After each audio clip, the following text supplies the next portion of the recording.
Okay, so I found this TV on Facebook Marketplace back in mid-November, and I thought it'd be a great TV to practice how to RGB mod a TV. Best thing about this was that it was free. And Reddit let me know that it's a great TV.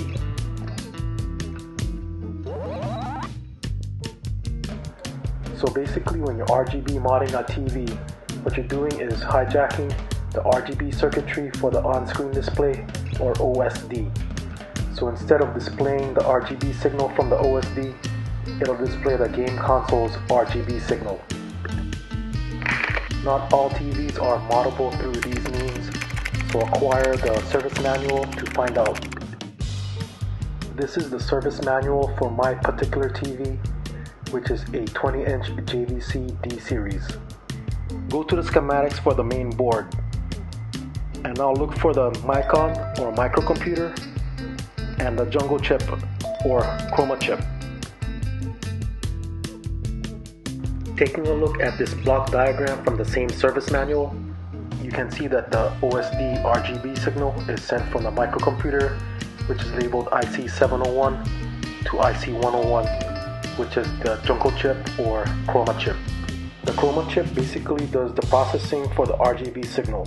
So we can look at it as the microcomputer being the CPU and the chroma chip or jungle chip being the GPU. Since there are RGB inputs for the chroma chip, this TV can be RGB modded. Later, TVs use chips that integrated the Micron and chroma chip. The RGB path we need to access is now internal to the chip. These TVs cannot be RGB modded. Going back to my TV schematics, let's trace back where the RGB signals from the Micron goes to the jungle chip. The Micron is IC701, and the RGB pins are pins 42, 41, and 40 respectively. We're also interested in pin 39, which is the YS pin. When this YS pin sends a high signal to the chroma chip's YSYM input, it turns on its RGB block. In layman's terms, this turns on and off the RGB picture, and I'll explain more about this later. So following the signal path from the Micron, you can see it leads to the chroma chip pins 19, 20, 21, and 22. This is a Toshiba chroma chip, and looking at its data sheet, you can gain more information on how to input the RGB signals. Here's a CAD drawing of the physical board. From here we can also follow the RGB path. Here's IC101 again, which is the chroma chip, and pins 19, 20, 21, and 22, which are the YS, R, G, and B lines respectively.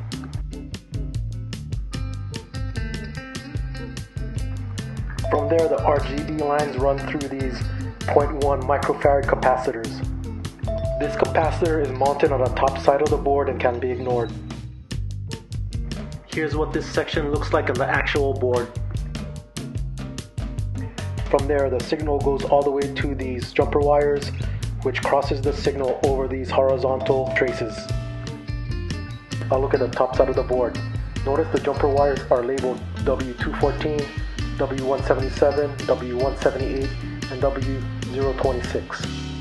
The traces then lead to these resistors, then on to the Micron. This is confirmation of the RGB and YS path.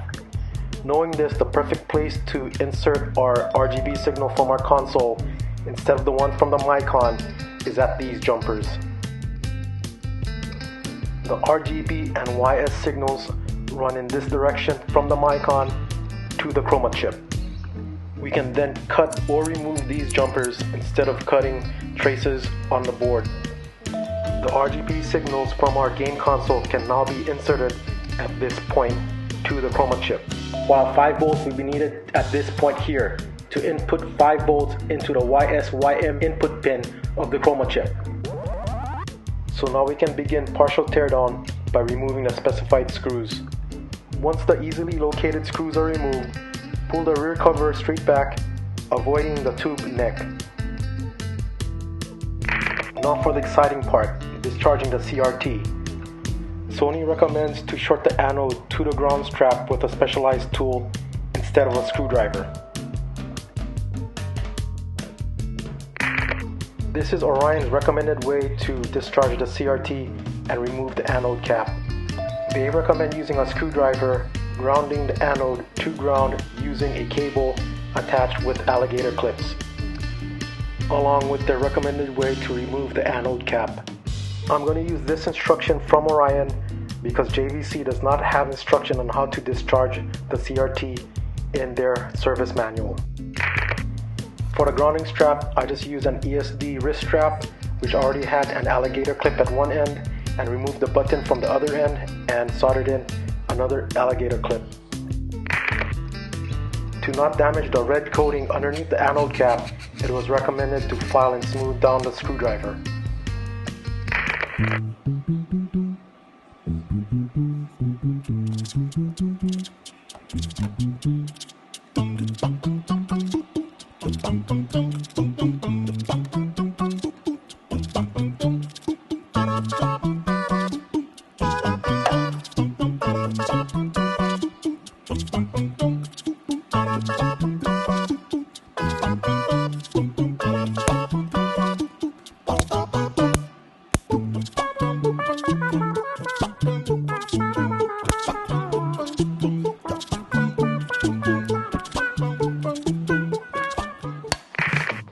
As you can see, the arc can span a pretty big distance, so have adequate protection on your hand. You can use the grounding strap or the chassis, as both are connected. I'm going to use a thick nitrile glove along with a work glove coated in rubber over my other nitrile glove for some adequate protection. Remember not to touch any metal part of the screwdriver while discharging.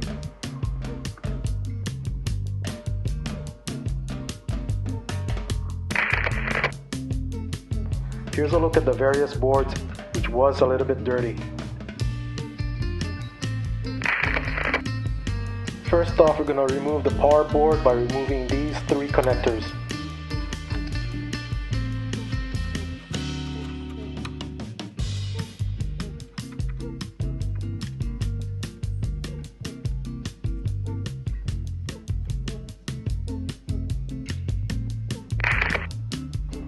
Next, remove the neck board by slightly wiggling and pulling straight back. The main board can now be pulled out and the various cables be disconnected.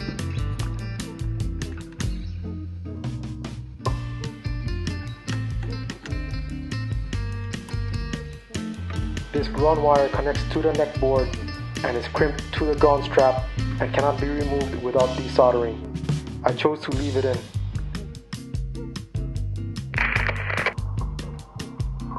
Now the board can be fully pulled out and we can find the jumper wires.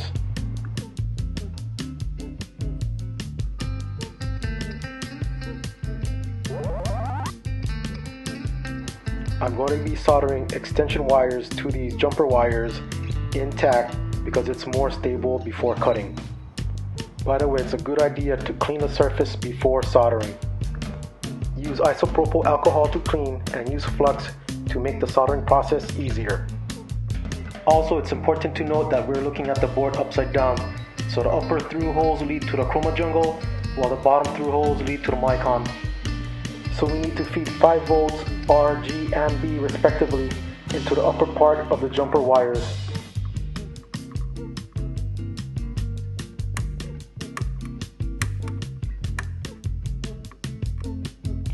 I'm saving the jumper wires because I was unsure if the mod would be successful and this would be an easy way to revert back to stock.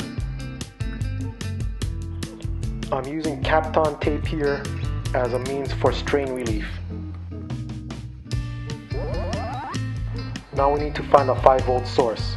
5 volts is needed to activate the YS-YM pin on the chroma chip.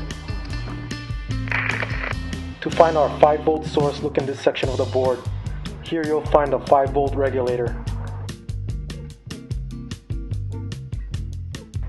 This jumper wire is a great place to solder in the extension wire. You can approximate this location by looking at the RGB extension wires to the right.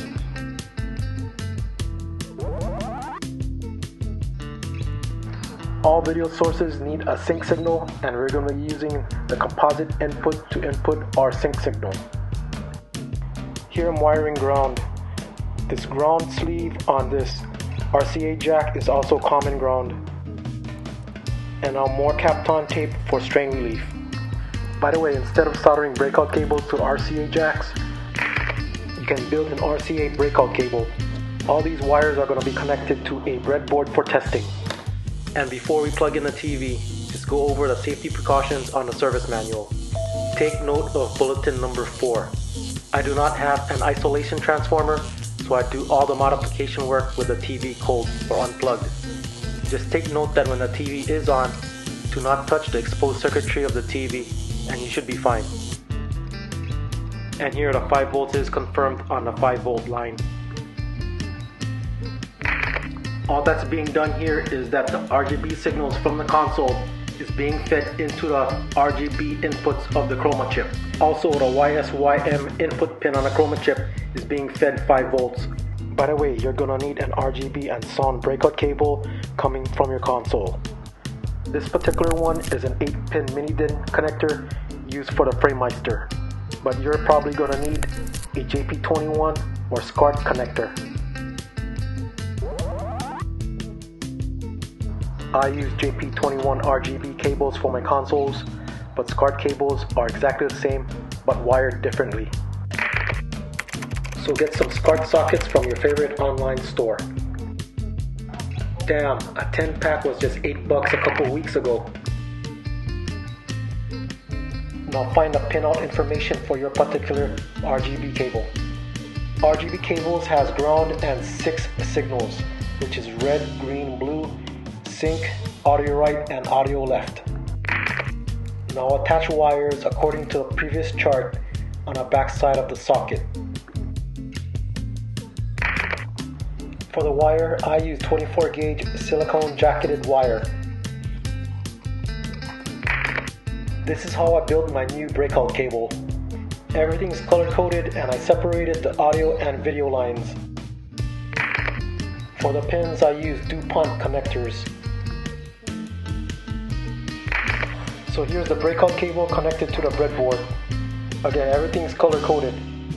Yellow is sync, blue, green, and red are the RGB signals, while the following red and white wires are the audio right and audio left wires respectively, while the black ground wire is connected to the horizontal row.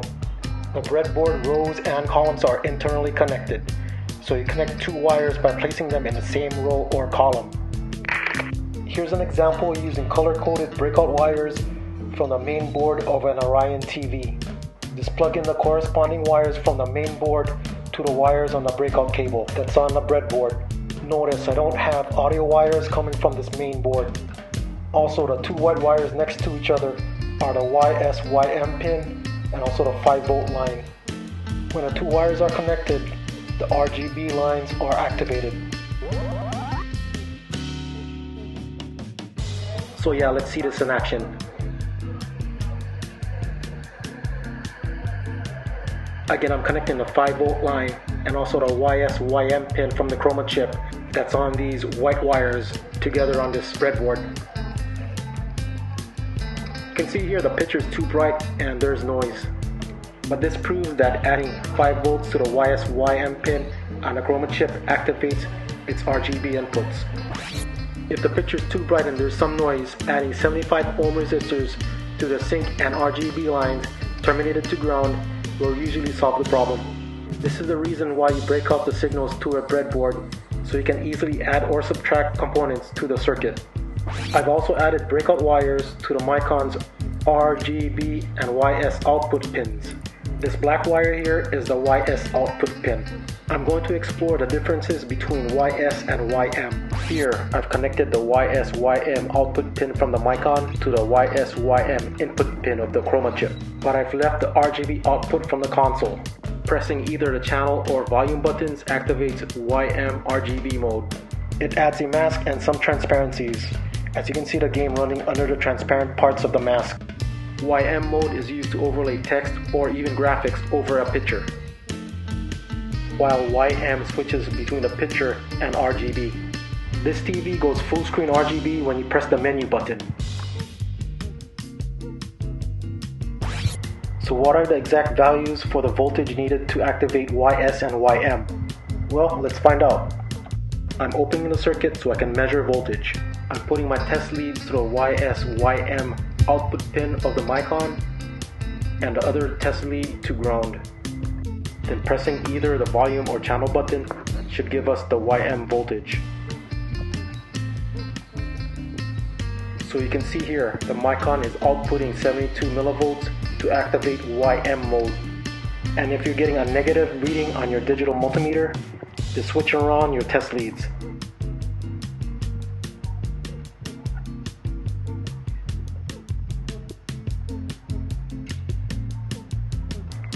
LOL, I need to point the remote at the TV. So the Micon kicks out 4 volts to activate YS mode, or switch between the TV picture to an RGB picture. So using 5 volts is just 1 more volt than what the Micon is applying to the chroma chip. Here I've restored the RGB lines from the Micon to the chroma chip so we can see what the menus look like. An interesting side note here is that this RGB cable uses composite as sync, and I'm feeding sync directly to the sync pin on the chroma chip. This 13-inch Orion TV only has RF inputs, and this is a great way to add composite inputs to this TV. Again, pressing the volume button will activate YM RGB mode. This produces an RGB graphic overlay over the picture. While in YS mode, you're just switching between the picture and full RGB.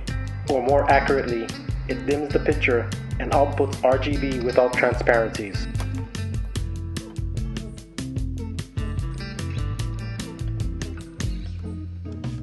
The datasheet for the chroma chip for our JVC TV describes YS and YM as a terminal for switching of external RGB mode and fast halftone mode. This Sony datasheet describes their YM mode as a 6 dB attenuation of the picture, while YS switches between the picture block and the RGB block.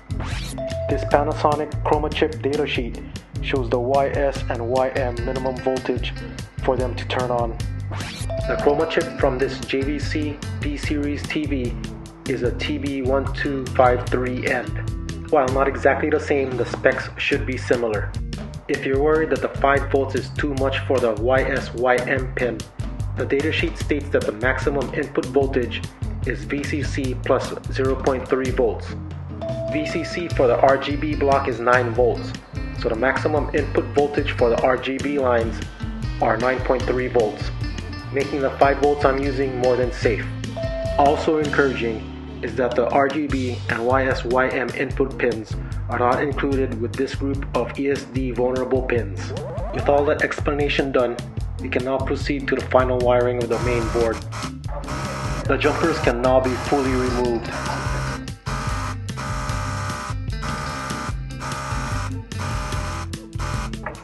Make sure to clean the through-hole pads with isopropyl alcohol. Wait a minute, these through-holes look dip-spaced.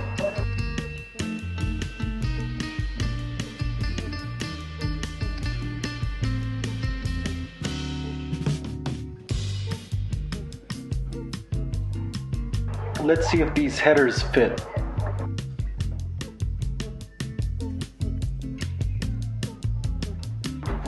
Damn!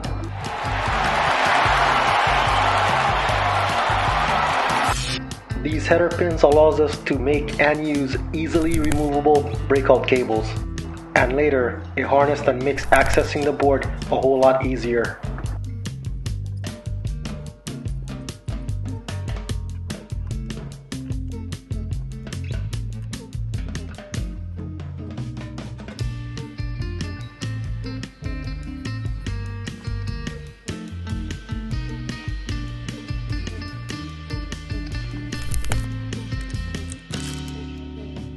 The header pins moved and tilted, but it doesn't matter.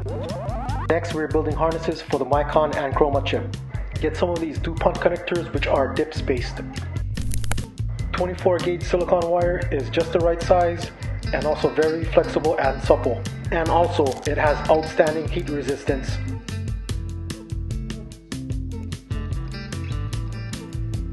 I'm using a Hosan P706 crimper. Insert the pin in this position in the crimper. The 1.7 low size is perfect for the 24 gauge wire. Keep the DuPont pin clamped in the crimper and then insert the wire and squeeze tightly. If properly crimped, the barrel will fold upon itself and bite the wire as shown here. For the sleeve, squeeze the crimp so it can fit in the crimper. Position the pin exactly as shown in the crimper, otherwise it will not crimp properly. The sleeve barrel is offset, so this is a proper crimp. To simplify things, use red, green, and blue wires to correspond to the RGB pins on the chroma and micron chip. The yellow wire is for the YSYM pin. Since we need to make a harness for both the micron and chroma chip, use a different color for the other harness.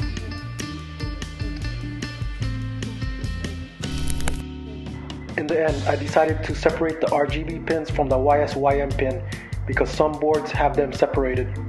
I decided to use male pins for one harness and female pins for the other, so I can quickly differentiate what harness goes to which chip. You can use header pins on the breadboard to connect the female pins. I'm rewiring the 5 volts with some nice silicone wire and a female DuPont connector. Obviously, do not use a male connector as this will carry a constant 5 volts. Use shrink tubing to insulate the locking pin. So yeah, now we can connect the breakout harnesses to the micron and to the chroma chip. This harness is going to the micron,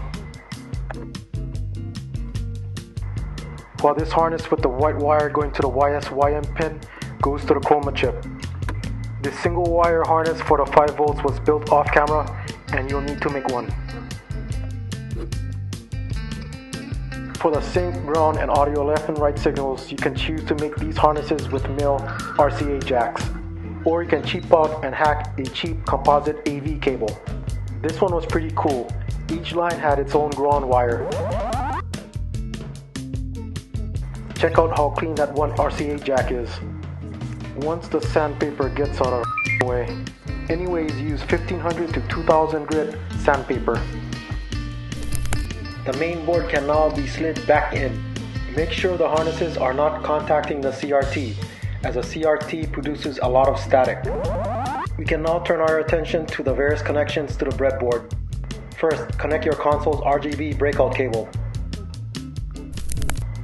The harness from the chroma chip and also the 5 volt line can now be added to the breadboard.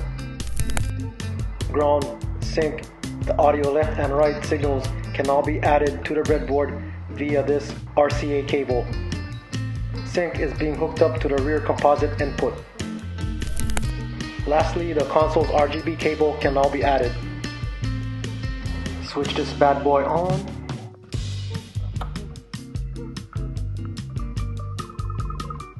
When the composite input is used as sync, there's a horizontal shift. Let's try using the Y component input for sync.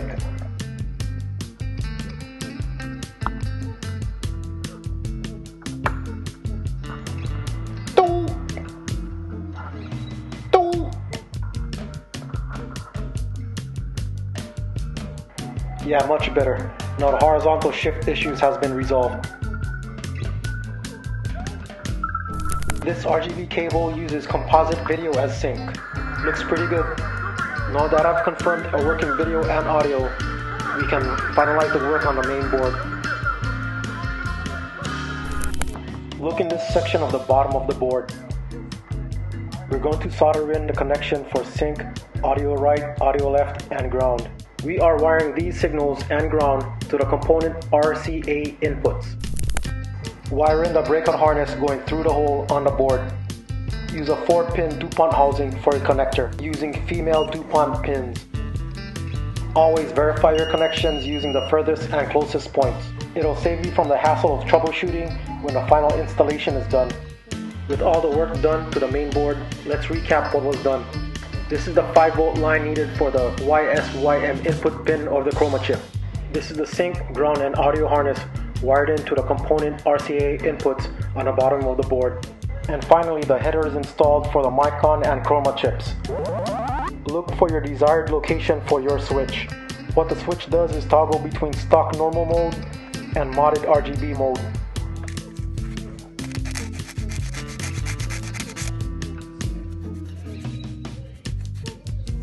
This is 3M heavy duty double-sided tape.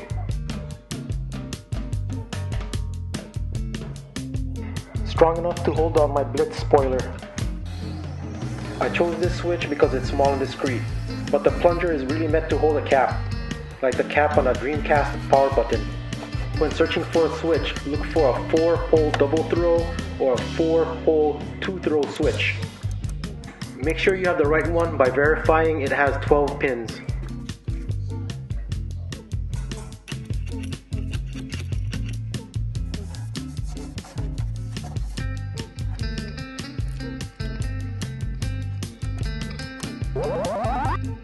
To start building the interior harness, we must first learn about the switch.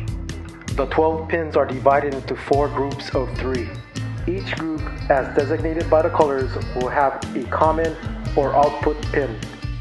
You can find this pin by using your multimeter's continuity tester. Notice here when the switch latches or when pressed in that the bottom 2 first pins are disconnected.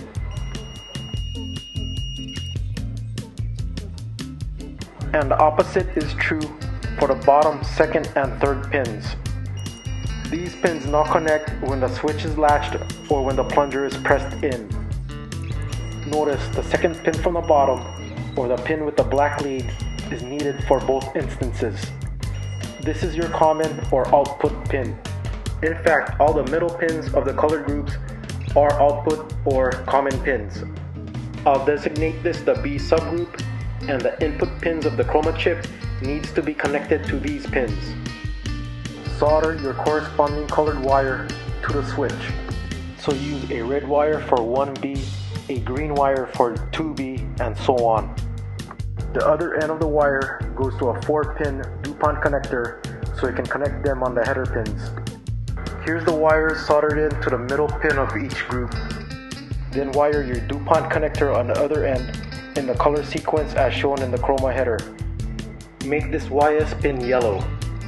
Be sure to keep the wires long enough so you can reach from the switch to the chroma header on the board.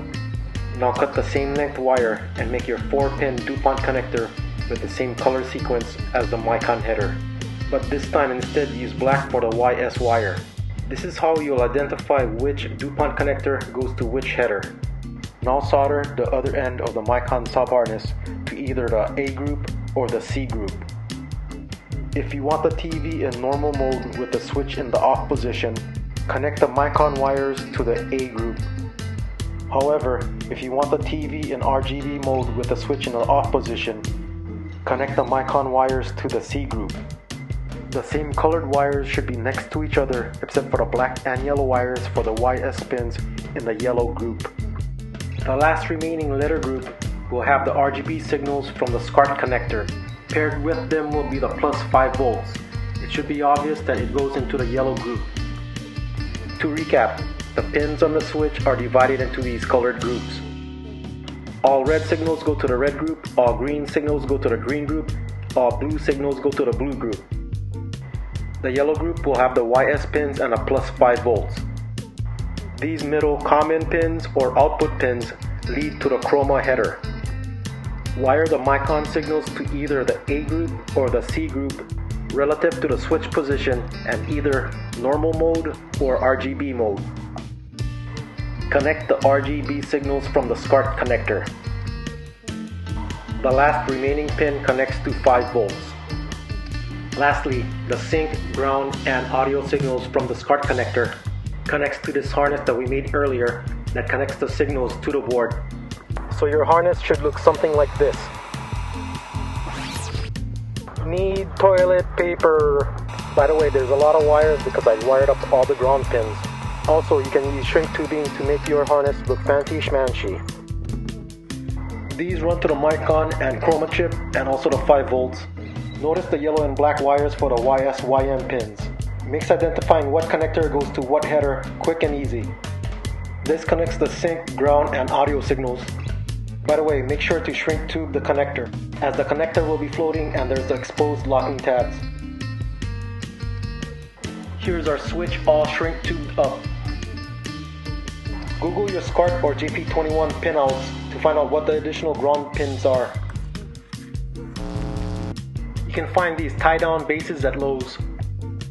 And it's time for me to shut up because it's ASMR time!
This RGB cable for Saturn uses composite video as sync. Composite video is running to the white or green input on the component input jacks. The reason for the black and white picture is because the white input is now getting brightness information from the composite video signal. But this TV has a cool feature. You can change that white input on component into a CVBS or composite input. Check it out, you can compare composite video to RGB.